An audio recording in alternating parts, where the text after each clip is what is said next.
नमस्कार दोस्तों। द्विवेदी युग के प्रसिद्ध कवि राम नरेश त्रिपाठी जी एक आदर्श कवि थे, जिन्होंने अपने काव्य के द्वारा मंगलकारी भाव व्यक्त किए।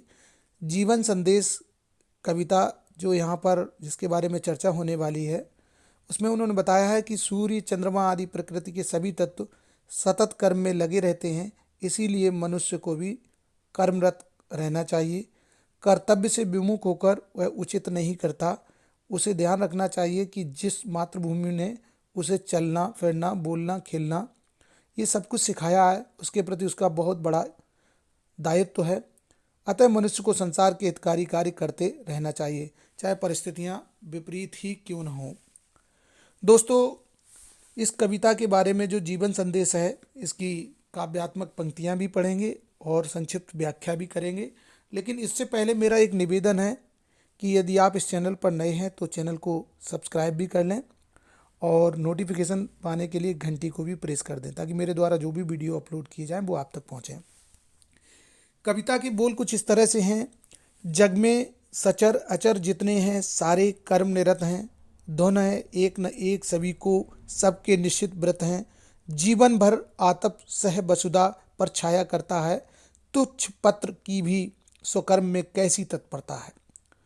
ये जो पद्यांश है, उसमें कवि बताते हैं कि सृष्टि में सभी अपने कर्म के प्रति सजग हैं और मनुष्य को भी कर्म के प्रति सजग रहना चाहिए।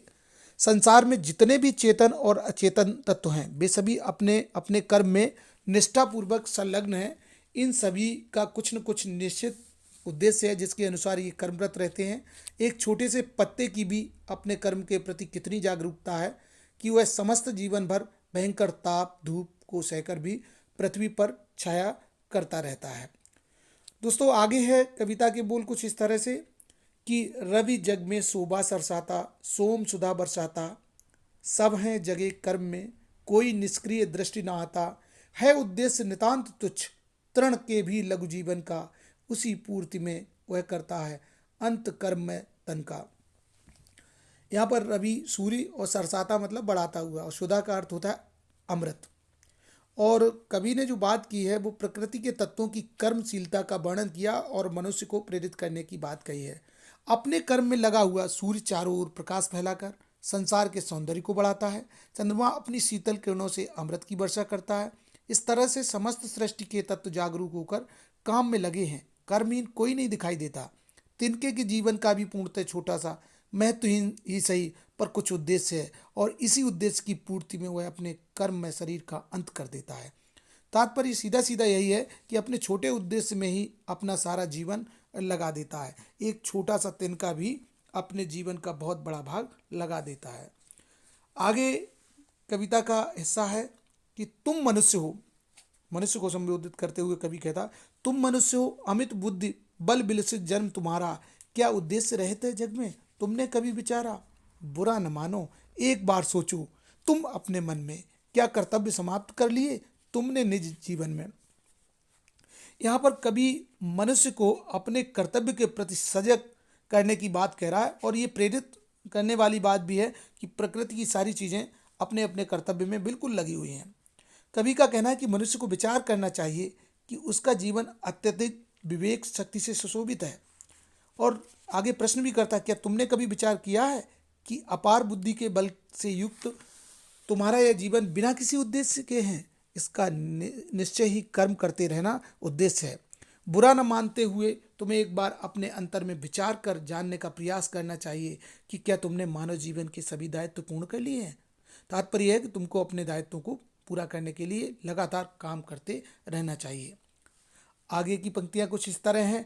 वह स्नेह की मूर्ति दयामय माता तुल्य नहीं है, उसके प्रति कर्तव्य तुम्हारा क्या कुछ शेष नहीं है। हाथ पकड़कर प्रथम जिन्होंने चलना तुम्हें सिखाया, भाषा सिखाया, हृदय का अद्भुत रूप स्वरूप दिखाया।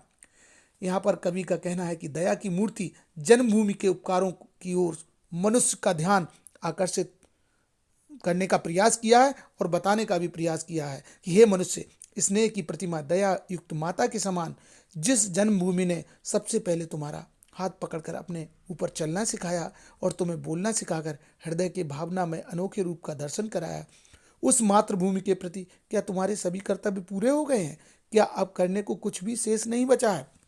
यहाँ पर कवि ये बताने का प्रयास कर रहे हैं कि मनुष्य, हे मनुष्य, आपने मनुष्यता के क्या पूरे कर्तव्य कर लिए हैं, और जिस पृथ्वी पर आपने जन्म लिया है, जिस पृथ्वी का वास किया, क्या उसके प्रति आपके दायित्व तो पूरे हो गए हैं। कविता की आगे की पंक्तियां देखते हैं। जिनकी कठिन कमाई का फल खाकर बड़े हुए हो, दीर्घ देह के बाधाओं में निर्भय खड़े हुए हो, जिनके पैदा किए बुने वस्त्रों से देह ढके हो, आतप वर्षा शीतकाल में पीड़ित हो न सके हो। यहाँ पर कवि ने पहले प्रकृति से प्रेरित होने की बात कही है, फिर धरती माता के प्रति दायित्व का बोध कराया, और आगे का बोध कुछ इस तरह से कराने का प्रयास किया गया। पृथ्वी के जो विविध उपकार हैं मानव के ऊपर, उनको बताने का प्रयास किया है। हे मनुष्य, जिनकी मेहनत की कमाई का अन्न आदि खाकर तुम इतने बड़े हो गए हो और विशाल शरीर के साथ जीवन की विविध बाधाओं का बिना डरे हुए सामना कर रहे हो, उनके प्रति क्या तुम्हारे सभी दायित्व तो पूरे हो गए हैं। जिनके द्वारा पैदा किए कपास और उसे काट कर बुनकर बनाए गए वस्त्रों से तुम अपने शरीर को ढके हुए हो। इन वस्त्रों के कारण ही तुम्हें धूप, वर्षा और सर्दी के समय कभी कष्ट नहीं सहना पड़ा है। सोचो, क्या उनके प्रति तुम्हारा कोई कर्तव्य बाकी तो नहीं है, अर्थात सभी कर्तव्य पूरे कर लिए, और नहीं किए तो करिए। क्या उनका उपकार भार तुम पर लवलेश नहीं है, उनके प्रति कर्तव्य तुम्हारा क्या कुछ शेष नहीं है। सतत ज्वलित दुख दावानल में, जग में दारुण रण में, छोड़ उन्हें कायर बनकर तुम भाग बसे निर्जन में। मानव का हित करने वाले तत्वों के प्रति उसके कर्तव्य की ओर ध्यान आकर्षित करने का कहा है कवि ने, कि मानव का हित करने वाले तत्वों के प्रति मनुष्य किस तरह से आकर्षित हो सकता है। और कहा है, हे मनुष्य, नाना प्रकार से तुम्हारी भलाई करने वाले तत्वों के एहसानों का क्या थोड़ा भी तुम पर शेष नहीं है। उनके प्रति क्या तुम्हारा कुछ भी कर्तव्य शेष नहीं रह गया। इस संसार के भयंकर युद्ध में, लगातार दुखों की आग में उन्हें जलते हुए छोड़कर तुम एकांत में जा बसे हो। क्या यह उचित है। आशय यह है कि कष्टों को सहकर भी तुम्हें अपने कर्तव्य का पालन करते हुए उनके उपकारों का बदला चुकाना चाहिए। अर्थात जिनसे कुछ लिया है, ग्रहण किया है, उनका ऋण चुकाना आवश्यक है। यही लोक कल्याण कामना, यही लोक सेवा है, यही अमर करने वाले यश सुर तरु की का मेवा है। जाओ पुत्र, जगत में जाओ, व्यर्थ न समय गमाओ, सदा लोक कल्याण निरत हो जीवन सफल बनाओ। समाज सेवा के कार्यों के प्रति मनुष्य को प्रेरित करने की बात कवि ने कही है कि किस तरह हमें सामाजिक कार्य करने चाहिए। कवि का कहना है मनुष्य को संबोधित करते हुए, हे पुत्र, यह संसार की भलाई की तीव्र इच्छा ही सच्ची समाज सेवा है। यह लोक सेवा ही मानव को अमर बनाने वाले यश रूपी कल्प तरु की मधुर सेवा है। इसलिए तुम बिना समय नष्ट किए तुरंत जाग जाओ और सदैव जनहित के कार्यों में संलग्न होकर अपने जीवन को सफल बनाओ। हे मनुष्य, जाओ और समाज के हित के जो भी कार्य हैं, जो भी उत्तरदायित्व हैं, जो मनुष्यता की श्रेणी में आते हैं, वह सभी जाओ करो, अन्यथा ये सब जीवन व्यर्थ चला जाएगा। आगे कविता के माध्यम से कहते हैं कि जनता के विश्वास, कर्म, मन, ध्यान, श्रवण, भाषण में वास करो, आदर्श बनो, विजयी हो जीवन रण में।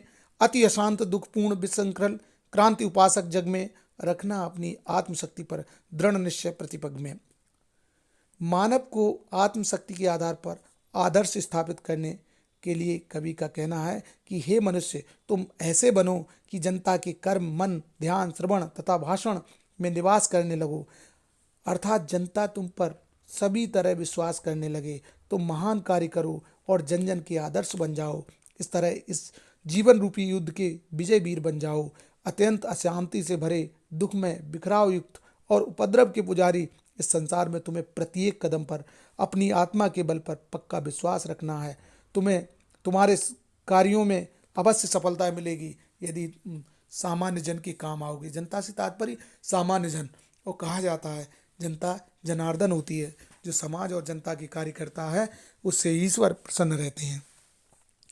जग की विषम आनियों के झोंके सम्मुख हो सेना, स्थिर उद्देश्य समान और विश्वास सदृश दृढ़ रहना, जागृत नित रहना, उदारता तुल्य असीम हृदय में, अंधकार में शांत चंद्र सा, ध्रुव सा निश्चल भव में।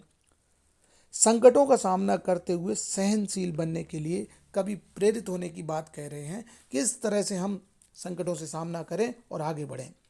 मनुष्य, तुम इस जगत के विपरीत चलने वाली संकटों की आंधियों के झोंकों का सामना करते हुए सहन करना, तुम निश्चित उद्देश्य के समान दृढ़ रहना और विश्वास की तरह अडिग रहना। तुम्हारे विशाल हृदय में नित्य प्रति उदारता का भाव जागृत होता रहे। तुम अंधकार में भी शांत चंद्रमा के समान बनने की का प्रयास करो और इस संसार में निश्चय के प्रति ध्रुव के समान अटल बनना। ध्रुव तारा जो दिखाई देता है, ऐसा माना जाता है पौराणिक कथाओं में ध्रुव एक राजा के पुत्र थे और जो आज भी एक तारे के रूप में अटल विद्यमान है।